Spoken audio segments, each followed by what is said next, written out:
ಹೋಗೋಣ. ಯಾರಿರ್ಬೋದು ನಮ್ಮ ಮೊದಲನೇ ಗುರು ಅಂತ ಬಂದಾಗ, ನಮ್ಮ ಮೊದಲನೇ ಗುರುನೇ ಪೂರ್ತಿ ಮುಗಿಯೋ ತನಕ ಬಿಡಲ್ಲ, ಸ್ಥಿರತೆ, ಅಲ್ಲಾಡಲ್ಲ ನಾವು.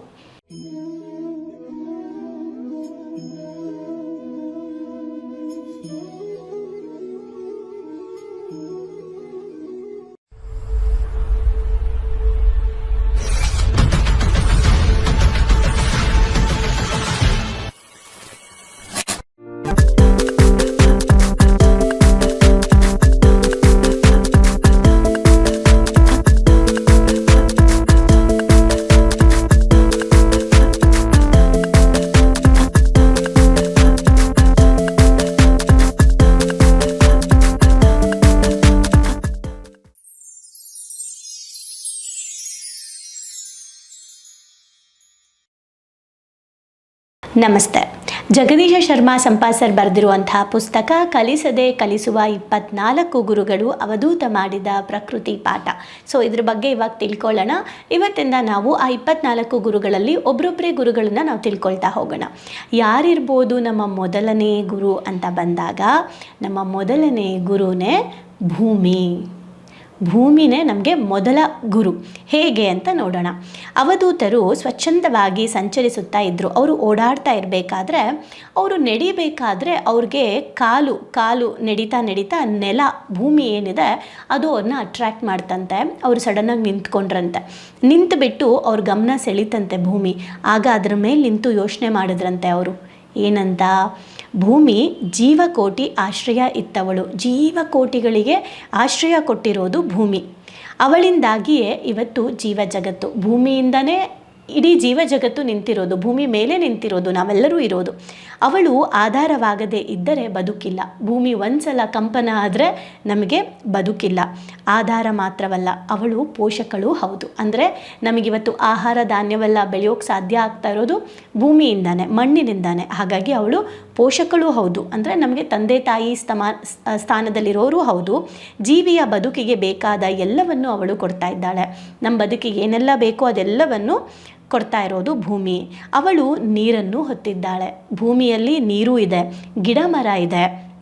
ಅವಳಲ್ಲಿ ಬದುಕಲು ಬೇಕಾದಷ್ಟು ಉಷ್ಣತೆಯೂ ಇದೆ. ಎಷ್ಟು ಬೇಕೋ ಅಷ್ಟು ಉಷ್ಣತೆಯೂ ಇದೆ, ಎಷ್ಟು ಬೇಕೋ ಅಷ್ಟು ತಂಪು ಇದೆ, ಉಸಿರಾಡೋಕ್ಕೆ ಗಾಳಿನೂ ಇದೆ. ಇಂತಹ ಭೂಮಿಯ ಮೇಲೆ ಜೀವಿಗಳು ಆಕ್ರಮಣ ಮಾಡುತ್ತಾರೆ. ಇದಿಷ್ಟು ನೋಡಿದ ಮೇಲೆ ಭೂತಾಯಿ ಇಷ್ಟೆಲ್ಲ ಒಂದು ಪವರ್ಫುಲ್ ಅಂತ ಫಸ್ಟ್ ಅವ್ರು ಅರ್ಥ ಮಾಡಿಕೊಂಡ್ರು. ಎರಡನೇ ಹಂತದಲ್ಲಿ ಅವ್ರು ಯೋಚನೆ ಮಾಡೋಕ್ಕೆ ಸ್ಟಾರ್ಟ್ ಮಾಡಿದ್ರು. ಇಷ್ಟೆಲ್ಲ ಜೀವಿಗಳು ಆಕ್ರಮಣ ಮಾಡ್ತಾ ಇದೆ ಅಂದರೆ ಭೂಮಿ ಇಷ್ಟೆಲ್ಲ ಕೊಡ್ತಾ ಇದ್ರೂ ಸಹ ಎಷ್ಟೆಲ್ಲ ನಾವು ಭೂಮಿಯನ್ನು ಹಾಳು ಮಾಡ್ತಾ ಇದ್ದೀವಿ, ಅವ್ರನ್ನ ತುಳಿತಾ ಇದ್ದೀವಿ, ಘಾಸಿ ಮಾಡ್ತಾ ಇದ್ದೀವಿ, ಭೂಮಿಯ ಗುಣಧರ್ಮವನ್ನೇ ಹಾಳು ಮಾಡ್ತಾ ಇದ್ದೀವಿ, ಅವರ ನಿಜವಾದ ಸ್ವರೂಪವನ್ನು ಹಾಳು ಮಾಡ್ತಾ ಇದ್ದೀವಿ. ಆದರೂ ಕೂಡ ಇದೆಲ್ಲವನ್ನು ಸಹಿಸ್ತಾ ಇದ್ದಾಳಲ್ಲ ಭೂಮಿ. ಅವಳ ಸಹನೆಗೆ ಮಿತಿ ಇಲ್ಲ. ಅವಳ ಸಹನೆ ಎಷ್ಟು ಎತ್ತರ ಇರ್ಬೋದು ಅಂತ ನಾವಿಲ್ಲಿ ಕಲಿಬೇಕಾಗಿದೆ ಭೂಮಿಯಿಂದ ಅಂತ ಹೇಳ್ತಾರಂತೆ. ಸಹನೆಗೆ ಇನ್ನೊಂದು ಹೆಸರೇ ಭೂಮಿ ಅಂತ. ಎಲ್ಲವನ್ನು ಸಹಿಸುವ ಅವಳ ಗುಣ ಎಲ್ಲವನ್ನು ಸಹಿಸುವವಳು ಎನ್ನುವ ಹೆಸರಾಗಿದೆ. ಎಲ್ಲವನ್ನು ಸಹಿಸುವವಳು ಯಾರು ಅಂದರೆ ಭೂಮಿ ತಾಯಿ ಅನ್ನೋ ಹೆಸರಿದೆ. ಅವಧೂತರಿಗೆ ಅವತ್ತು ಅನ್ನಿಸ್ತಂತೆ, ಸಹನೆಯ ರಥ ಮಾಡೋಣ ನಾನು ಕೂಡ ಅಂತ.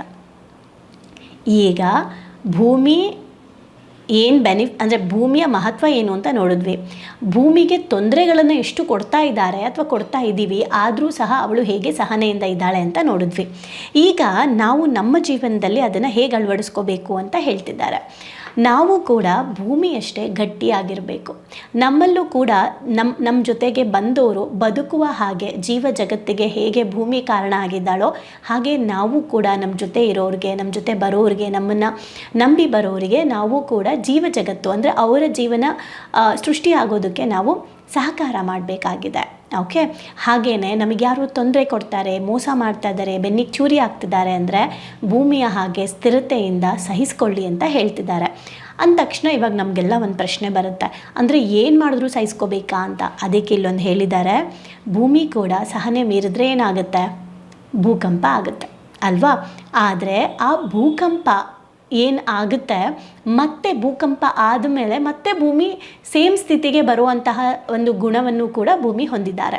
ಹಾಗೆ ನಾವು ಕೂಡ ನಮ್ಮ ಸಹನೆಯನ್ನು ಹೆಚ್ಚು ಮಾಡ್ಕೋಬೇಕು. ಯಾವ್ಯಾವುದು ವಿಚಾರಕ್ಕೆ ನಾವು ಭೂಮಿ ತತ್ವ ಅಂತ ಬಂದಾಗ ಸ್ಥಿರತೆ ಹೆಚ್ಚಿರುತ್ತೆ, ನಮಗೆ ಕಾನ್ಸ್ಟೆಂಟ್ ಇರುತ್ತೆ.